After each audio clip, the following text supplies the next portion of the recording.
Hello， 大家好，这是 Max。因为看到了我之前做过的一期 K4 键盘的测评 ，K-Tron 的官方找到了我，给我寄来了他们国内目前还在众筹阶段的新产品 K-Tron K8。作为404油管数码区的爆款键盘，今天这期视频应该是国内目前为止最快最速的 K8 上手测评了。现在大家可以把牌面打在公屏上了。这依旧是市面上为数不多的专门为 Mac 系统打造的机械键盘，虽然在原厂的包装盒里同样附赠了 Win 系统下的替换键帽，支持了从左侧的实体按键一键切换到 Win 系统，但键盘上方这一排功能区的按键还是在提醒着我们，这把键盘和 Mac OS 天生相融合的属性。K4 和 K8 这两把键盘从体积上来看相差无几，但是 K8 键盘87配列的键位排布相比于 K4 上密密麻麻紧凑的100键设计看起来要舒服太多了。在去除了右侧小键盘的设计之后， K8 的键位排布瞬间充裕了不少，在实际的使用过程当中大大减少了码字时候的误触率。区别于苹果自家的扁平化键盘， K8 键盘的右上角新增了3枚独立的按键，包括一枚截图键、一枚呼出 Siri 或者 Cortana 的独立按键，以及一枚控制背光灯效的按键。得益于充裕的键位排布，之前在 K4 键盘上消失的 Insert 键在 K8 上也得到了回归，至少程序员老哥们在入手的时候不用再纠结了。K8 的外观设计依旧稳稳地踩在了我的审美点上。相比于 K4 棕灰色的键帽，我更喜欢 K8 这一次使用的深灰和浅灰对比色的键帽，新到手的宝贝就是香了。加上左上角这一抹经典橙色，真的是太有极客气质了。我这回拿到 K8 是全彩 RGB 光效金属铝框的配置，相比于我之前自购的 K4 那薄薄的一层塑料边框，真的要精致不少。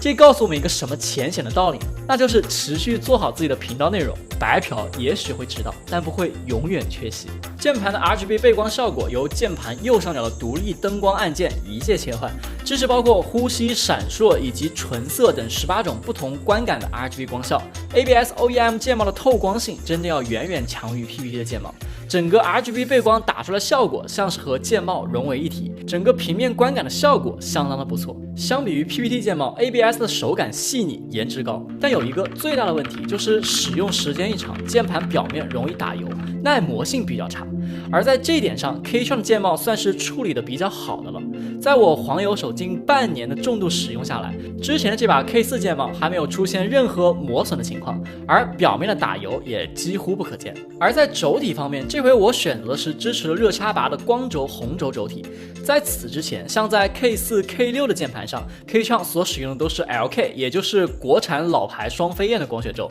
而这一次在新品 K8 的轴体选择上，可选的除了加达龙3款巨轴的轴体之外 ，K-Tron 单独标注了这一款支持了热插拔的 K-Tron 光轴。目前我还没有找到这款轴体的相关资料，实测下来整体的敲击手感不同于 K4 键盘加达龙红轴会有那么强的段落感，但整体的回弹反馈非常不错，大键方面也没有明显的杂音和肉感。在这里给大家科普一下光轴到底是个什么东西。传统的机械键盘轴体在敲击的时候是利用轴体内2块铁片的接触和分离来完成一次输入的，而光轴则是利用了光线代替了铁片的作用。在轴体被按压下去的那一瞬间，原先被遮挡住的光线会瞬时投射到信号的接收端来完成字符的输入。总的来说，光轴和传统轴在手感上的差异并不大，但是每一次敲击不存在轴体内感应铁片碰触的消耗，在整体的使用寿命上要比传统的轴体更长一些，延迟低，触发快，同时还自带了防水性。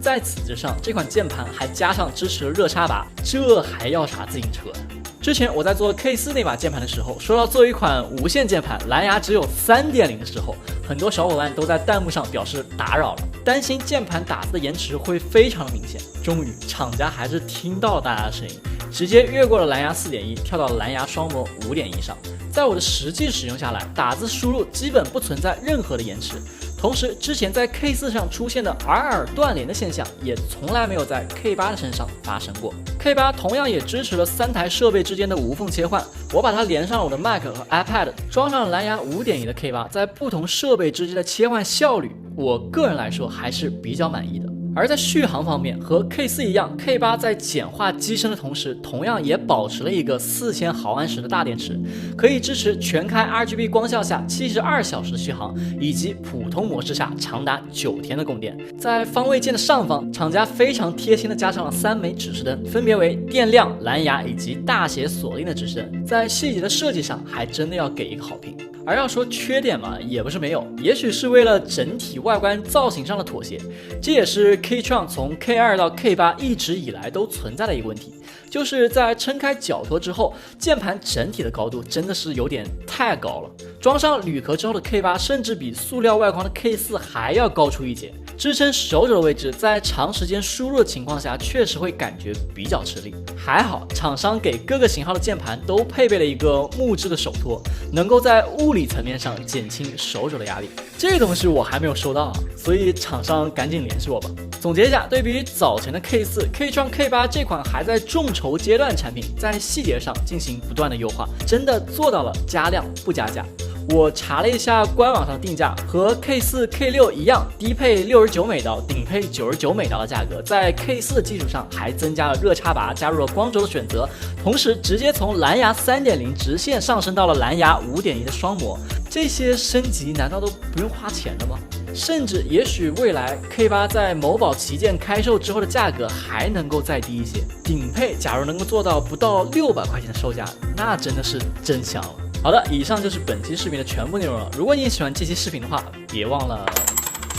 你的关注是对我最大的支持。我是 Max， 那我们下期视频再见。